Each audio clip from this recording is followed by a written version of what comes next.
Yesterday we talked about the theorem that the angle made by chord AB on center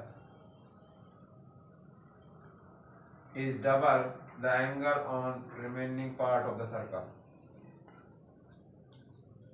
यानी angle A O B जो code A B centre पे बना रही है ये double है सर्कल से। इसका यूज करके आज हम प्रूव करेंगे to prove that angle in same segment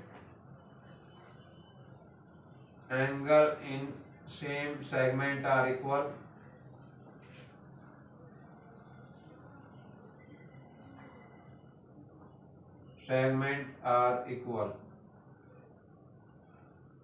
और दूसरा ये प्रूव कर सकते हैं prove that sum of opposite angles of cyclic quadrilateral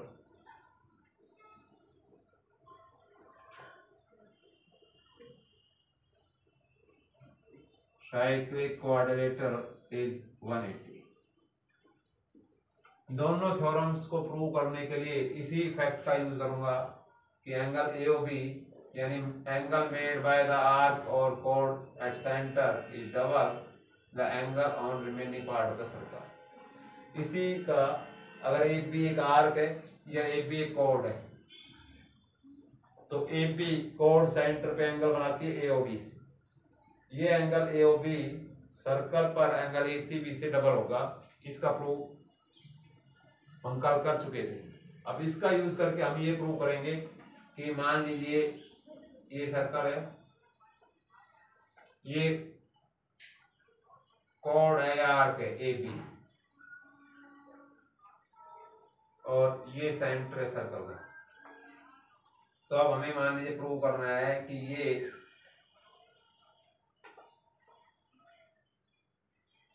ACB और मान लीजिए ये है ADB।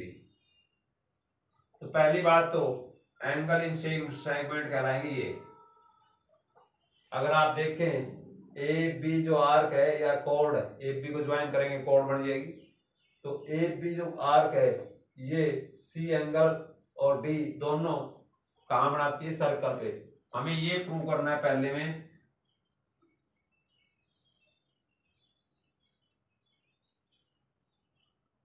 कि एंगल C और D इक्वल है और इन C और D को ही कहेंगे angle in same segment. Angle in same segment यानी अगर एक ही chord या आर्क सर्कल पर दो एंगल बनाती है तो वो इक्वल होंगे आपस में और उन्हें कहते हैं एंगल इन सेम सेगमेंट। इसे प्रूव करने के लिए सर्कल के सेंटर से मान लीजिए ये सर्कल का सेंटर है वो, इसे एक को ज्वाइन करेंगे और बी को।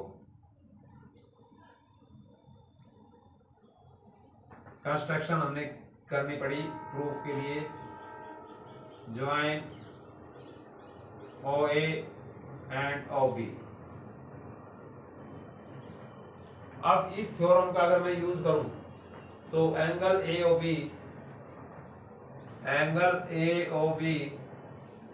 किसके इक्वल होगा डबल ऑफ एंगल C के।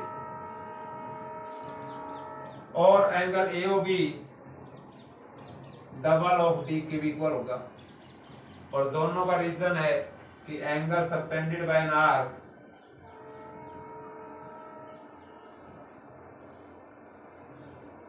tended by arc at center is double on remaining part of the circle. Remaining part of circle. तो एंगल AOB आर्क सेंटर पर एंगल सबटेंड कर रही है और C remaining part of the circle पे, तो angle A O B double of C के equal होगा और डबल ऑफ डी के भी। इन दोनों को कंपेयर करें तो हमारे पास आ गया on from first and second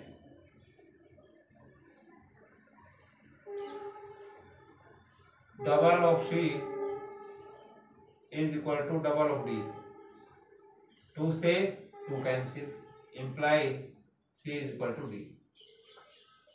इतना सा प्रूफ करना है, लेकिन ये प्रूफ किसके कारण से हुआ? इस थ्योरम को अप्लाई करने से। इसी तरह आप ये प्रूव कर सकते हैं कि sum of opposite angles of a cyclic quadrilateral is 180। इसके लिए भी इसी फॉर्मूले का, इसी थ्योरम का मैं यूज करूंगा। उसके लिए मैंने पहले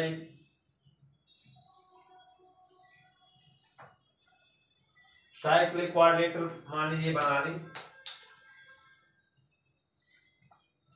ये साइक्लिक क्वाड्रिलेटरल है, इसमें कोई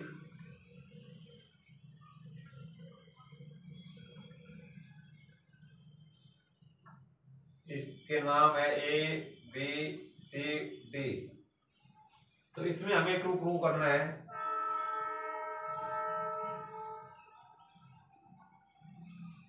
या तो एंगल ए प्लस सी 180 है और यहां दूसरा हम इसमें से एक प्रूव करेंगे बी प्लस बी 180। तो ये अपोजिट एंगल्स का सम ए प्लस सी भी 180 है और बी प्लस बी, इनमें से एक प्रूव करके दिखा देते हैं। उसके लिए फिर से सर्कल के सेंटर को लेना पड़ेगा आपको। मान लीजिए सर्कल का सेंटर है, इसको हमने ज्वाइन कर दिया,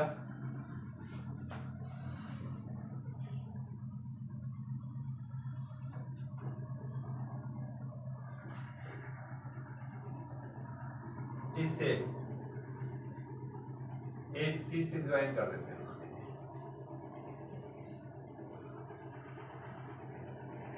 ये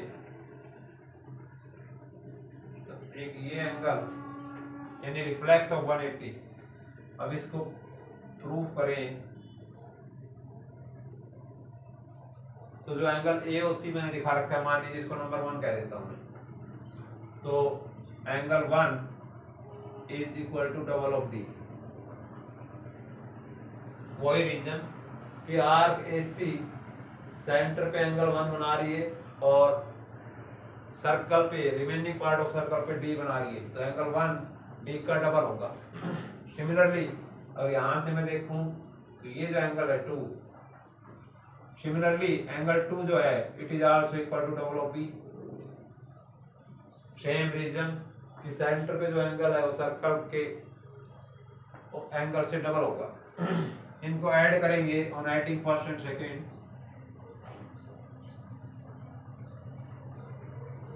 फर्स्ट एंड सेकेंड हमारे पास आ गया 2 of angle B plus 2 of D is equal to 1 plus 2। 2 यहां से कॉमन लेंगे तो अब आपके पास आ गया B plus D, but 1 plus 2 ये गिवन है 360 के इक्वल, लेकिन एंगल 1 प्लस 2 एक ही पॉइंट पर एंगल है या कंप्लीट एंगल है, इसलिए 1 प्लस 2 का जो सम है 360 होगा। तो यहाँ 1 प्लस 2 को रिप्लेस कर दिया 360 से। अब यहाँ से b प्लस डी अगर आप फाइंड करना चाहें तो ये 2 भी रिप्लेस करना होगा, यहाँ से ट्रांसफर करना होगा, इसको आप ले आते हैं डिनोमिनेटर में। तो आपके पास क्या प्रूव हो गया? क्या प्रूव हो गया कि एंगल b प्लस डी 180 होगा। क्या होगा? b plus, similarly a plus c भी 180 होता है। तो अब हमारे पास ये जो फॉर्मूले आए हैं इनका यूज करके हम कुछ सम्स को सोल्व करने की कोशिश करेंगे, लेकिन उसके पहले इन सभी फॉर्मूलों को आप पहचान लें। क्या क्या प्रूव किया था हमने? Number 1, angle subtended by an arc at center is twice the angle on the remaining part of the circle।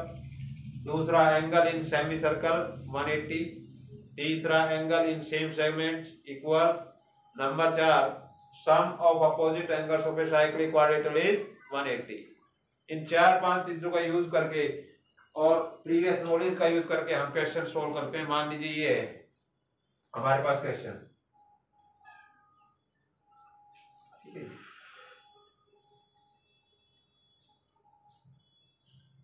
ये दो कोड है ए बी और सी डी, पैरेलल है। क्या है कोड्स? पैरेलल।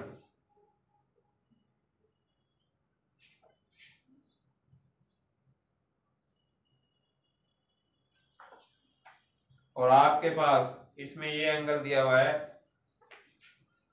35।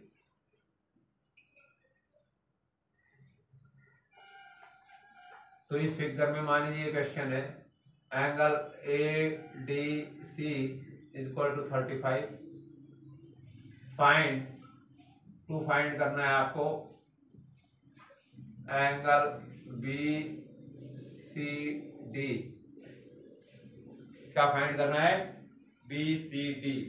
तो सबसे पहले अगर आप इन एंगल्स को ध्यान देखें, ये और ये, तो ये कौन से एंगल हैं? बी और डी दोनों। बी जो एंगल बनाया गया है वो भी एसी आर्क से बन रहा है और डी एंगल जो बन रहा है वो भी एसी आर्क से। तो इसका मतलब जो एंगल बी है ये बी 35 होगा। सॉल्यूशन में अगर हम देखें तो angle A B C is equal to 35। Angle A B C किसके बराबर होगा? Angle A D C. और रीजन होगा angle in same segment. Angle in same segment, ये सेम सेगमेंट के एंगल है ना। But angle A B C is also equal to angle B C D. ये इसलिए कि ये लाइंस क्या दे रखी है? पैरेलल। लाइन ए बी और सी डी पैरेलल है और बी सी इनका ट्रांसवर्सल है। तो एंगल ए बी सी और बी सी डी इक्वल हुए क्यों? Alternate interior angles.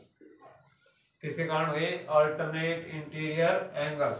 This implies angle जो बी सी डी है ये भी कितना आया? 35 डिग्री। यानी ये भी 35। पहले ये फाइंड किया, ये फाइंड किया एंगल इन सेम सेगमेंट्स के कारण, क्योंकि दोनों एंगल सेम आर्क एसी से बन रहे हैं। फिर ये 35 है तो ये भी 35 होगा। और वो इसलिए होगा क्योंकि यहाँ पे ए बी पैरेलल है सी डी के and B C is there transversal.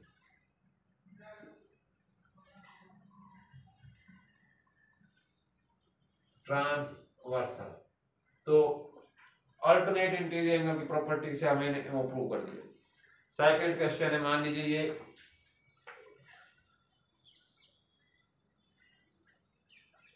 ये क्वेश्चन है। मान लीजिए हमारे पास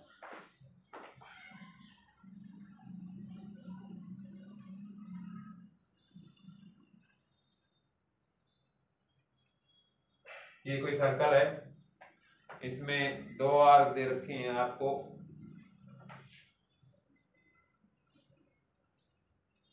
ये BC सपोज आर्क है, यहाँ ये ज्वाइन है ABC, एक ट्राइंगल हो गया आपके पास और इसका एक एंगल 69 है। ये एंगल 69 है और ये एंगल 31 है। 31 है। अब ये मान लीजिए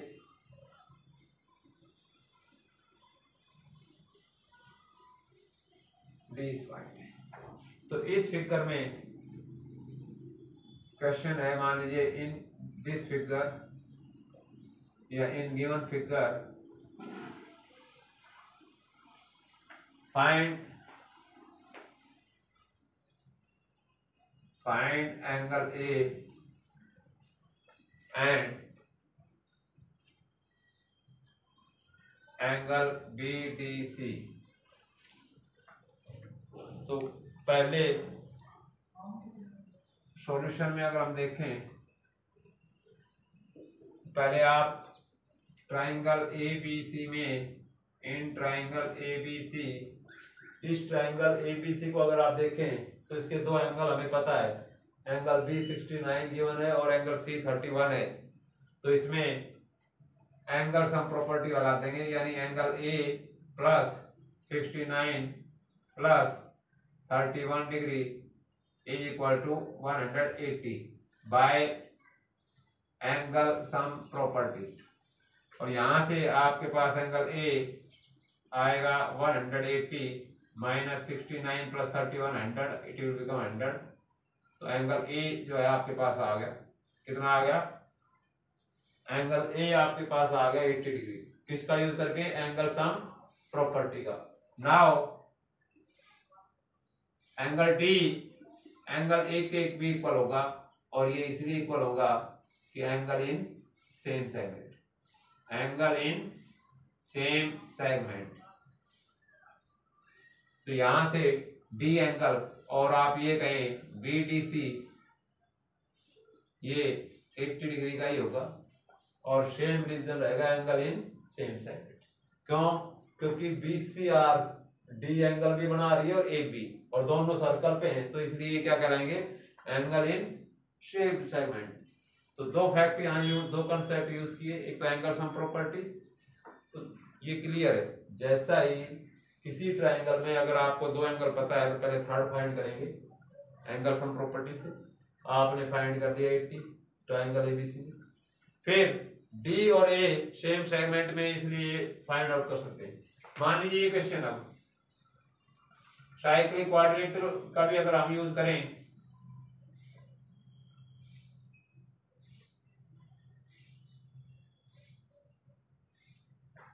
ये ए बी सी डी, इसका ये एंगल हमें पता है, मान लीजिए 85 डिग्री है। तो अब, और ये लाइन इसके पैरेलल भी है, तो अब आप सभी एंगल्स इसमें निकाल सकते हैं। इसमें क्वेश्चन है, मान लीजिए पहले बी निकालते हैं आप, 85 और B, A B C D clearly एक साइक्लिक क्वाड्रिलेटरल है, ए बी सी डी एक साइक्लिक क्वाड्रिलेटरल है। तो यहां से एंगल बी अगर आप फाइंड करना चाहें तो B plus 85 equal to 180, reason sum of opposite angles of, sum of opposite angles of cyclic quadrilateral. तो यहां से b हमारे पास आ जाएगा 180 minus 85, it will become 95 degree. अगर c फाइंड करना चाहते हैं तो c plus d cointerior angle हो गया, तो c भी निकल जाएगा, c is also equal to 180 minus 85 यानी 95। a फाइंड करना चाहें तो फिर ये और ये अपोजिट एंगल से इससे भी फाइंड कर सकते हैं, ये कोइंटिज एंगल्स का सम 180 होता है, ये भी यूज कर सकते हैं। तो किसी भी तरह के क्वेश्चंस हों, अगर आपको साइक्लिक क्वाड्रिलेटरल का अपोजिट एंगल्स का सम प्रूव करेंगे 180 और उसका यूज आप करेंगे। तो अब ये इस फैक्ट पे पूरी जो एक्सरसाइज है, डू यूनिट नंबर 10 कंप्लीट। सभी 3 लेक्चर्स में हमने ये लगभग कंप्लीट कर दिया, जो एक्सरसाइज कटी हुई हो तो ठीक है, अदरवाइज इन फैक्ट्स का यूज करके हम कंप्लीट कर लेंगे। धन्यवाद, थैंक यू।